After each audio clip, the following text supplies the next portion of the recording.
नमस्कार।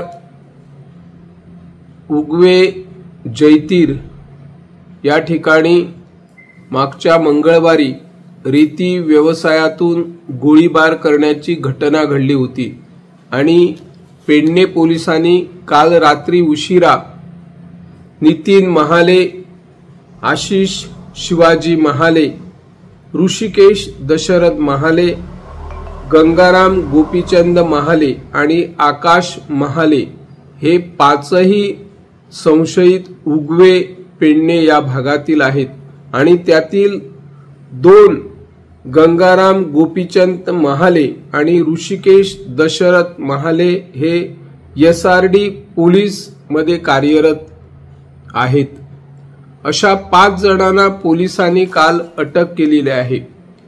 या संशयितांना अटक होऊ नये यासाठी अनेक प्रकारचे पोलिसांवर राजकर्त्यांनी दडपण आणल्याच्याही घटना आहेत। पोलीस आपल्या पद्धतीने काम करत होते। पोलिसांनी यापूर्वी 2 हुड्या मालक आणि 5 मजुरांना अटक केली होती। त्यांच्याकडून आणखी काय माहिती मिळते का याचाही तपास पोलीस करत होते। शिवाय 35 जे बंदूकधारक ज्यांना परवाने सरकारने दिलेले आहेत त्या सर्वांना पोलीस स्टेशन मध्ये आणून त्यांची चौकशी केली। तज्ञाकडून बंदुकीची पाहणी केली। त्यातून काय सापडते काय याचाही शोध पोलिसांनी लावला होता। परंतु रेती व्यवसायातून हा गोळीबार झाला नव्हता असा सर्वांना सुरुवातीला संशय होता। रेती काढणाऱ्याकडून कधीच गोळीबार होणार नाही याची ग्वाही अनेक नागरिक देत होते। हा गोळीबार का केला, कशासाठी केला याची माहिती आता सखोलपणे पोलिसांबरोबरच सरकारने करण्याची गरज आहे।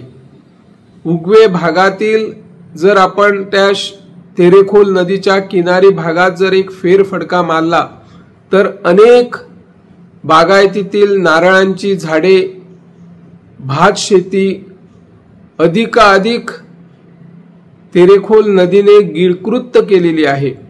नदीचे रुंदावत चाललेलं पात्र हे मुख्य कारण आहे आणि आपली जमीन, जी जमीन पूर्वजांनी आम्हाला राखून ठेवली आहे ती आम्ही पुढच्या पिढीला द्यायला हवी या मूळ उद्देशाने उगवे भागातील नागरिकांनी अनेक वेळा लेखी स्वरूपात सरकारला निवेदन सादर केले, चळवळ उभारली, आंदोलन केले, पोलीस स्टेशनवर मोर्चाही नेला।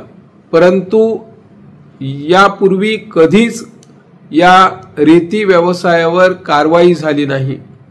उगवे भागात आणि त्या परिसरात रेती काढू नये असा अलिखित करारानुसार कोस्टल पोलीस म्हणा किंवा पोलीस म्हणा किंवा खाण भूगर्भ खात्याच्या अधिकाऱ्यांनीही रेती व्यावसायिकाशी संबंधित असलेल्यांनी कळवले होते। परंतु जे रेती व्यावसायिक स्वतः हुडीचे मालक कधी रेती व्यवसायामध्ये किंवा हुडी घेऊन जात नाही। ती हुडी अमुक करारानुसार जे मजूर असतात त्या मजुरांकडे दिली जाते आणि तुम्ही रेती कुठूनही आणा, रेती भरून आणल्यानंतर किती पैसे द्यायचे हा करार सुद्धा मजूर त्याच वेळी करतो आणि रेती मिळेल तिथून ते आणत असतात। रात्री अपरात्री पहाटे रेती व्यवसाय सुरू असतो। हा रेती व्यवसाय बेकायदेशीरपणे चालू होता याची अनेक वेळा तक्रारी उगवेवासियांनी केली, परंतु सरकारने कोणत्याच प्रकारची दखल घेतली नाही। रागाच्या भरात किंवा अनुचित प्रकार घडण्यासाठी याला कोण जबाबदार आहे हेही आता पोलिसांनी आणि सरकारने शोध घेण्याची गरज आहे।